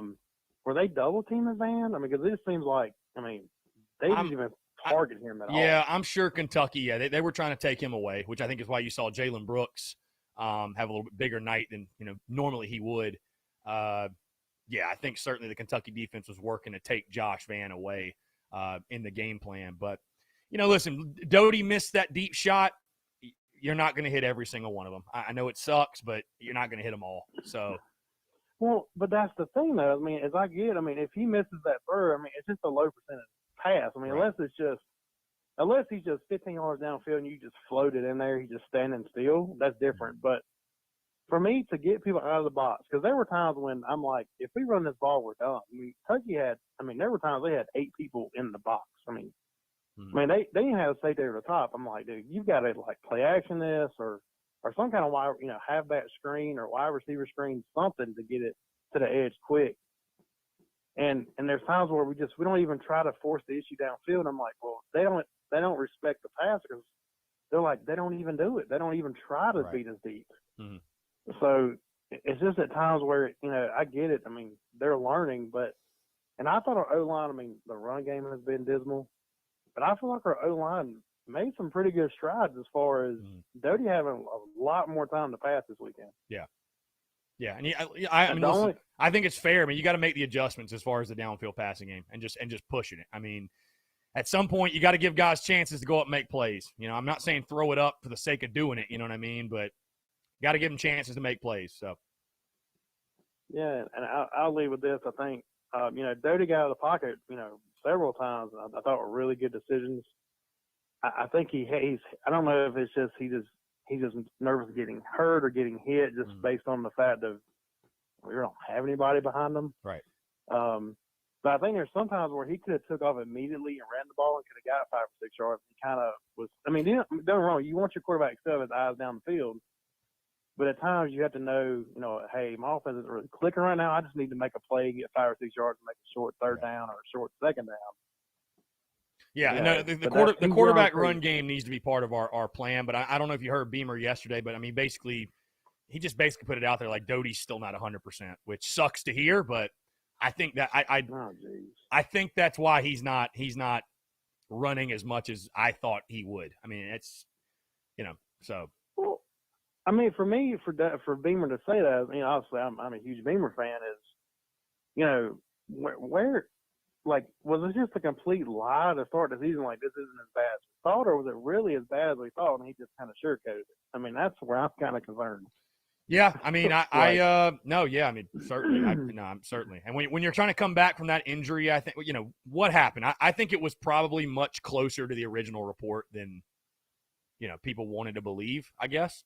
When they came out and said it was just a foot sprain, I don't know. That's a pretty bad foot sprain if it's still bothering him. You know what I mean? So, the only thing I remember as far as sprains being that bad is I remember I can't remember the guy off the top of my head, but might have been Debo or one of our receivers that had a high ankle sprain, and he never came back from it that year. I mean, it was like it would heal, he'd come out and play a couple series, and then it's like it was re-aggravated. Yeah. I'm like, oh my god. Yeah, deep. So that was worried. Debo. Yeah. Mm-hmm. Yep. So I was like, man, that sucks. Yeah. Well, you just got to So, hope man, that I know I caused. No, go ahead. I know I caused a lot of fire in the chat room, man. I mean, I guess I am spoiled, man. Cause I'm only 33, but I remember, my brother's had season tickets since, 99. So, I've been there when, we had some pretty dismal offenses with Lou Holtz, man. Mm-hmm. We had Dondrell Pinkins, we had Corey Jenkins at quarterback. Oh, yeah. I mean, we were still beating Kentucky by 30 to 40 points. Don't get me wrong, Kentucky was, they were pretty much, they weren't trying to compete in football at that point. Right, I get it. And they were just kind of like, whatever, we just got a team out there. We don't really care. But, I kind of get, you kind of get spoiled, and, when it gets to a point of, I don't know, man, it's just, I guess as a Carolina fan, you just expect to beat certain teams, and Kentucky is the one you're just like, you cannot lose Kentucky. Right. No, I get it. I get it, dude. I totally get it, man. It's. I'm not saying it was fun to watch the game on Saturday. I don't know. I guess I just accepted it early in the preseason that, hey, like it's going to be a tough game, and we've lost 6 or 7, and I trust me, I know it sucks. I don't think losing to Kentucky is very fun either. So the biggest take I take from it though is I look at what we have left from Muschamp and just think about who we had on defense last year. We had Ernest Jones, McQuamu, Horn. Mm-hmm. We had all these players, man, and we have the same players with less NFL talent than what we have now, and these guys are playing their asses off. Yeah, playing out their minds. That is completely a testament of that coaching regime. Absolutely no development whatsoever with these players. And now we have the same guys that are playing, light years better. Georgia pretty much smoked us, but it's Georgia, man. They're probably going to be in the playoff without a doubt. Unless they just fall on their face at some point. No, for sure. I guess too. I was just going to say before I let you kind of bring up a point that's very interesting though, in regards to like the improvements that the defense has made, and they were so bad last year. Now they're so much better.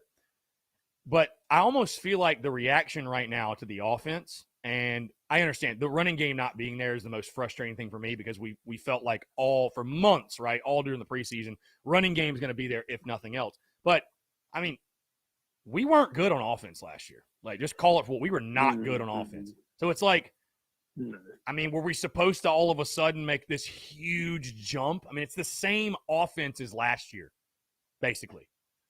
So, I just, again, the only thing missing right now is the running game, which is a huge thing to not have. But, maybe even I set the expectations too high for the offense. I thought that, we would be scoring near 30 points per game. I also didn't expect Ludo to get hurt in the preseason and start a GA the first 3 games. So not much is going according to plan, I guess. So I don't know. So I guess my unpopular opinion I posted in there was, remember, I'm a huge Kevin Harris fan. I think he is a monster. Right. But I think, right now, what we're trying to implement or what we need to do as far as, because right now we cannot run up the middle. Right. We cannot. No. We get no push. The few times we're able to get to the edge, it's there.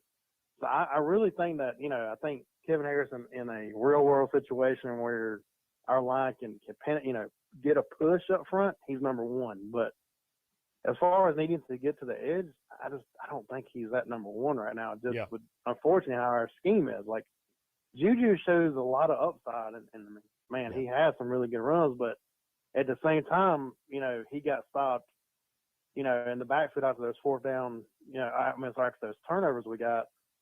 And that's just based, I don't know, man. There's just so many things that you see, and for me, I think Kevin Harris is in there right now a lot more too, because his pass blocking is better.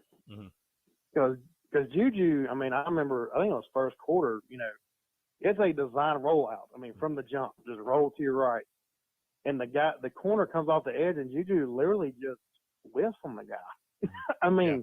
I'm talking about doesn't even touch him, and he's looking right at him. I was like, dude, come on, you got to chip him. Yeah. I mean, he gets sacked. He's 2 seconds into a rollout. I mean, that's absurd. Yeah. A rollout is designed to get away from the pressure, not to get sacked immediately from the pressure. Yeah. That's a great point. That is a great point, my friend. All right, man. Well, thank you, sir. Go Cox. Appreciate it. Go Cox. Take care. 843-790-3377. Guys, great stuff. Great perspective. Yeah, bad football teams make mistakes like that, I guess. I don't know. I mean, it's got to see adjustments made. Starts this Saturday against Troy. Got to see adjustments made. Bottom line. Got to see adjustments made. That's it. Travie, what's going on, my guy? Appreciate you tuning in. Let's see. Travis Ford, got to show recruits what you want to be. What you want to be in a situation like ours. We're willing to give Beamer time. When you trot out Roper 2.0, don't be amazed at the response. 4 games in, he's already Kurt. How many seasons did Kurt Roper have here? Like 3, I think.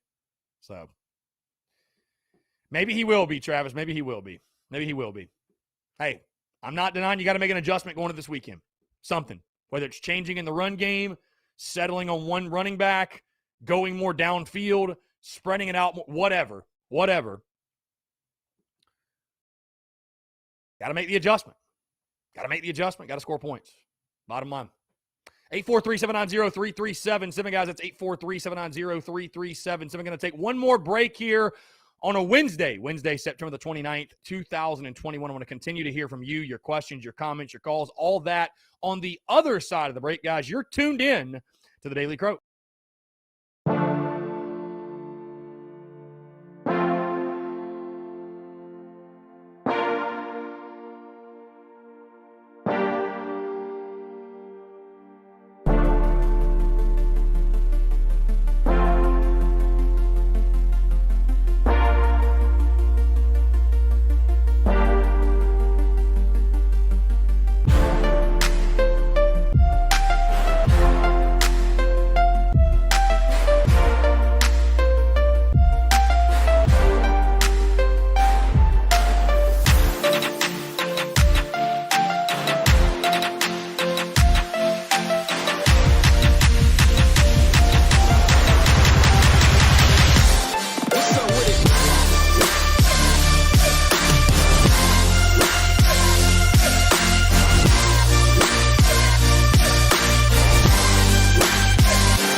All right, we're back. 843-790-3377. That's 843-790-3377, guys. Continue to take your questions, your comments, your calls here on a Wednesday, September the 29th, 2021, guys. Of course, also it is Wednesday, Tin Roof Wednesday. We'll be out at Tin Roof tonight, 5 to 7.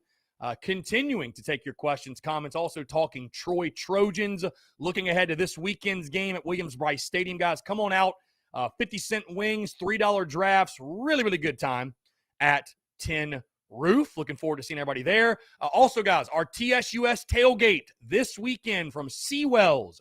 Not 110% sure exactly what time we'll be getting out there. I'd probably say my crew will probably be out there by probably 10 a.m. We'll see. But again, going to be a really, really good time. We'll be out there. Seawells spots 93 to 96. Going to be a really, really good time as we get ready to watch the Gamecocks do battle with Troy. Justin Kyle, biggest difference in the game. Kentucky had 3rd and shorts all game. South Carolina had 3rd and 7 all game. Yeah. Hey, we're not built to win in 3rd and longs, man. We're not built to win in 3rd and longs. I mean, if you would have told me in the preseason how bad the running game would have been to this point, I would have said you'd have been 1-3. Honestly. I would have said you'd been 1-3. So count your blessings that we're sitting here at 2-2. Truly. Count your blessings. We're 2-2, to be honest with you. Whole recruiting class should be offensive line. You have to win in the trenches. You have to win in the trenches. Agree 110%. You have to win in the trenches. Justin Kyle, you can't get 1 yard twice in your 50. Can't happen. Can't get 3 feet. You don't deserve to win. That's it. I think adjustments will be made, though. I'm looking forward to the adjustments this week. And, hey, listen, guys, I'm on board with you.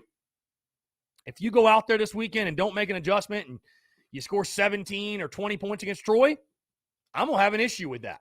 I will. But I'm going to give Marcus Satterfield and the offensive staff that opportunity to make that adjustment. Got to be an adjustment made. That's it. Not just in the running game, the entire offensive attack. You got to find your identity. You've got to find your identity. What are you good at? What do you want to do? And again, I would like to see them err on the side of aggression. It's year 1. Ain't nobody getting fired. You got nothing to lose. Be more aggressive. Lean to the more aggressive side. Hey, if you're not going to be good, at least be entertaining and score points, right? At least do that. It's not fun watching your team lose. It's definitely not fun watching them get shut out in the first half and then lose 16-10. So I feel you guys. Trust me. I get it. And I honestly, I respect the frustrations of many of you this week because, again, although I advised against it, many of you basically put the entire season on the Kentucky game. And I knew it would happen. I knew people would. And that was one of the reasons it was such a big game, honestly. That was one of the reasons it was such a big game coming into the season because I knew there were so many people that were going to look at the Kentucky game and whether they said it publicly or not, and many of you have said it publicly, but lose that game, and then we're going to be many people out there saying, oh, here we go again. Shane Beamer's just Muschamp 2.0. And that's the attitude of a lot of you this week. So I just, you never want to accept losing to Kentucky, but again, guys, there's a reason I picked them way back in June to beat you. And these are not the Kentucky teams that are getting picked bottom of the SEC East anymore. Kentucky was a team that most picked to win 8 games in the preseason. Anyways, it's crazy how we've spent all week talking about Kentucky. It's wild. It's wild. Like, hey, guys, we got a game this weekend. Now you have the opportunity to respond to adversity the right way. That's what I want to see. Respond to it the right way. Because what's done is done. What's happened has happened. And I'm no more happy about it than you are. But you got a great opportunity your next 3, man. You got a great opportunity. You could win all 3. You could start their season 5-2, which would be a fantastic start. Even Travis Ford would be happy with a 5-2 start. Even Travis Ford couldn't say 5-2 was a bad start. So the opportunity's there. I'm excited for it. The opportunity is there. Very realistic opportunity. It's not like you got to pull some massive upset to do it.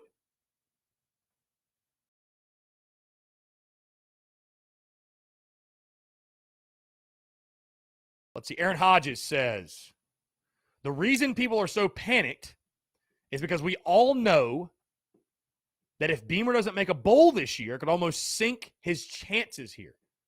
Aaron, what did I miss that's the thought process going into year one? What did I miss? Sink his chances here. How would going, let me ask you this, Aaron. How would going 5-7 sink his chances here in year one? He also says, look at all the players the team loses this year. It could be an even tougher year, too. That's with a favorable schedule.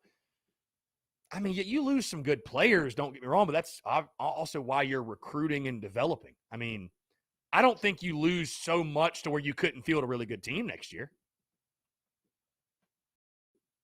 Hey, you lose players every year, you know? You lose players every year. Lance Player's at time for a bush latte yet. I hear you, my guy. I hear you. Taylor Novinger, do you agree with Feinbaum about the Clemson downfall? Things are changing up there. I know we all hope it's true. Things are certainly changing, though. No doubt. Travis Ford says, I'll resume my Muschamp Roper position. Wait for things to catch up to me. Gladly eat crow if it comes my way. Typically, it does not. Well, and that's fine, Travis. I mean, hey, that's fair. That's fine. Whatever you want to do.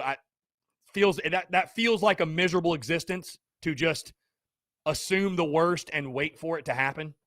You know, people, it's so funny with the last regime. They thought I was this negative guy. And you love negativity. You love that. No, it's like I'm just reacting to what's happening on the field. And Will Muschamp had already lost somewhere else. We don't know what Shane Beamer's going to become, guys. That's the thing. It is an unknown. We don't know. We don't know at this point. So, Beamer inherited a 2-8 football team, a 6-16 football team with the last 2 years. Going 6-6, while I picked it, and I agree it should be the expectation, that would be a massive accomplishment. Massive. If you go 5-7 this year, hey, even if you go 4-8, it doesn't sink Beamer here as the coach. Like it just doesn't. You know what I mean? Like it doesn't. It doesn't. This is going to be a slow build, man, in recruiting, building the program, establishing the culture. And again, that's the thing, man. It's like you lost to Kentucky. I still picked you in the preseason to lose to Kentucky and make a bowl game. It's still very possible. Again, you can start 5-2. I think it's very realistic. You got to make adjustments. You got to get better. Your O-line's got to get better. Offense got to get better. But I think it's there. I think it certainly can happen.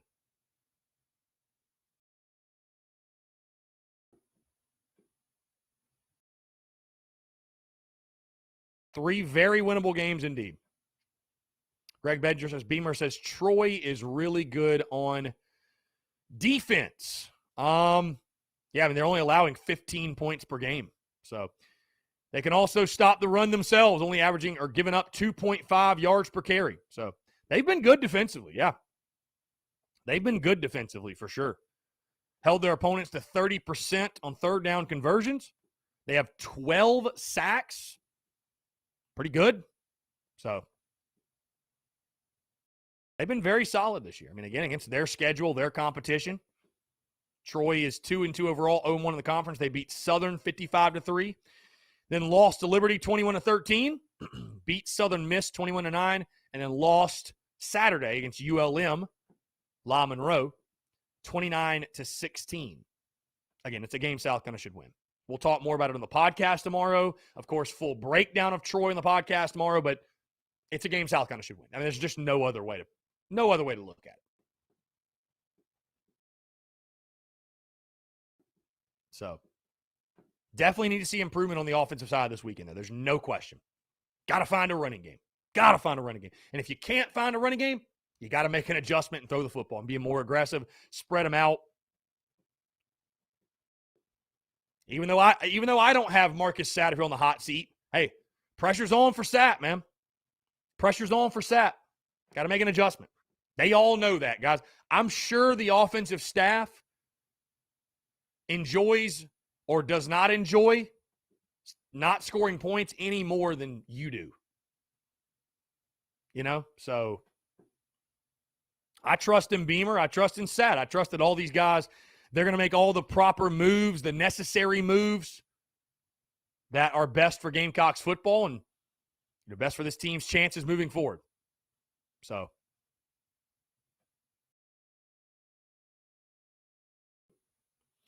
again, guys, 843-790-3377. That's 843-790-3377.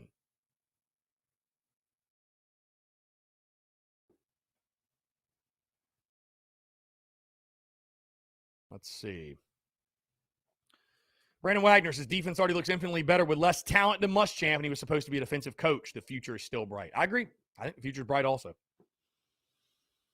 Yep. I'm excited for the future. I'm excited. I'm still very – I mean, again, it's just like I don't know how you can, after 4 games, like there are really people out there that we lost to Kentucky, and they're like, oh, well, program's not on a positive trajectory anymore. It's like, give me a break, dude. We're 4 games in. Come on.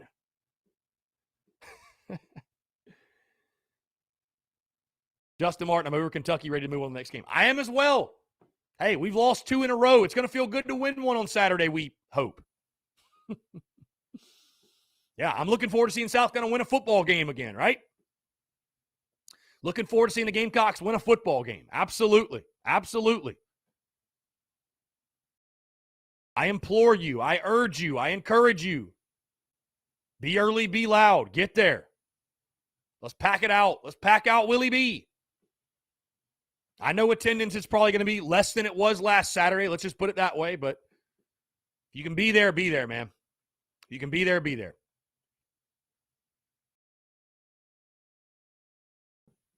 Let's lick our wounds, show back up, show out, be Gamecocks. That's it.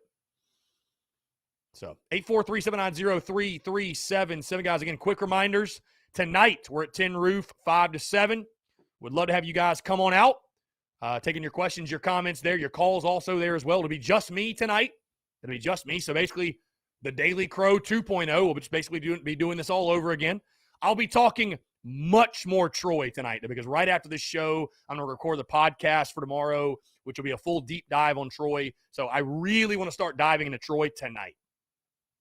Really want to start diving into Troy tonight. So we'll do that.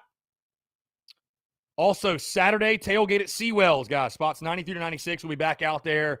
I'm thinking probably 10 or 11 in the morning, something like that. I got to find out the time. I don't know the exact time. I'm just guessing right now. But we'll be back out there. Would love to have you guys come on by. Robbie Davis texts in. What's up, my guy, Robbie Davis? He says, do you think this could be the week that we see Juju McDowell get a decent amount of playing time? Hope your family's doing well. Go Gamecocks. Your friend Robbie Davis. Robbie, appreciate you. Hope you have a great week. I mean, dude, you gotta just find out who your best playmakers are and give them the football. And right now, Juju McDowell is one of those guys.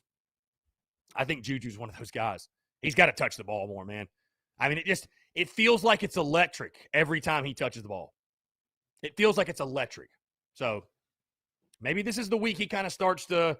Does he take over the number 1 role with the running backs? I don't know. I think he's definitely got to get the ball more, though. No question. John Gibbs says, we're going to need that 4 or 5-star and smart quarterback to make that next step, I think. Doty's a great quarterback. I'm not saying it's not him. Bottom line is you got to have a quarterback to run an offense. Yeah, you got to find that guy. I think Doty is still very, very young, and I think he could be that guy. But, yeah, like I told you guys in the preseason, have been saying for a while, if it's not priority number 1, it's one of his top priorities, and that is Shane Beamer. You got to find your quarterback. You got to find that guy, right? Hey, look at what's happening in the upstate right now. We've seen it firsthand with our program. All it takes is a miss at quarterback, and things turn for the worst. So if you don't have a quarterback, you don't have a chance. But it also is true that if you don't have an offensive line that can block, you don't have a chance. And that's been our problem. That's been our problem. But I'm excited. I'm excited to see because I just maybe you guys didn't know this, expect it, embrace it, whatever. But I knew that South Carolina was going to run into adversity this season. You're going to run into adversity, bottom line. And so I'm excited to see how we respond to it Saturday. I'm excited to see how we respond to it Saturday. What adjustments we make, you know. Because if we can show progress, if we can get better week to week, guys, we can have a very successful season. Very successful. You can beat Troy. You can beat Tennessee. You can beat Vandy. All of a sudden, you're 5-2 going to College Station. And who knows with their issues at quarterback and what's going on with their football team. Who knows? Who knows? But your goals are still there. Your goals are still in front of you. You can still make a bowl game. You can still have a successful year one under Shane Beamer. A loss this previous Saturday does not change that. And again, I look forward to this weekend. How does this football team, how does this coaching staff, how do they respond to real adversity? You were expected to lose to Georgia. Losing to Kentucky, that provides you real adversity. Now, learn from your mistakes and go make an adjustment. Go play your ass off and go win a football game. And I think they can do that. And I'm excited to watch it, excited to see it. So, Grown Man Vibes says, you're right, bro. I'm excited to see this time grow. We're going to get better in coming seasons. By the end of the season, we're going to look back and say those guys grew up right in front of our eyes. Yeah, we can do it. We can do it. Hey, get better week to week. Get better week to week. That includes the offense. They got to get better. There's no doubt. There's no doubt. I'm not saying be blindly optimistic. I'm not saying, pump optimism when it's not necessary or not, don't be critical. I'm not saying don't hold people accountable. But while doing those things, keep perspective of, okay, it's year one. It's a rebuild. It's going to take some time. We got to count minor victories right now. All aboard the Shane train. All aboard the Shane train. And if there comes a day where he and his staff prove incompetent and can't get the job done, hey, we'll say, you know what? It is what it is. Tip our cap. We'll go get us another one. It's the nature of the beast. But it's year one, guys. Buckle up. Buckle in. We're in this thing for the long haul. Guys, again, thank you all so much for tuning in here on a Wednesday. Great stuff. Great stuff. Hey, the beauty is in the banter. I want you all to know, by the way, that I love each and every single one of you. Much love, sincerely. I love your comments. I love your reactions. All of it, man. I do. It's what makes it fun. And TSUS would not be what it is without you guys. So, again, thank you so much, guys. Appreciate the continued love and support. Check out the podcast this morning if you haven't done so, episode 507. Yeah, come on out to Tin Roof tonight, 5 to 7, and, of course, the TSUS tailgate on Saturday. Guys, I'm out. Have a great rest of your Wednesday. We'll talk to you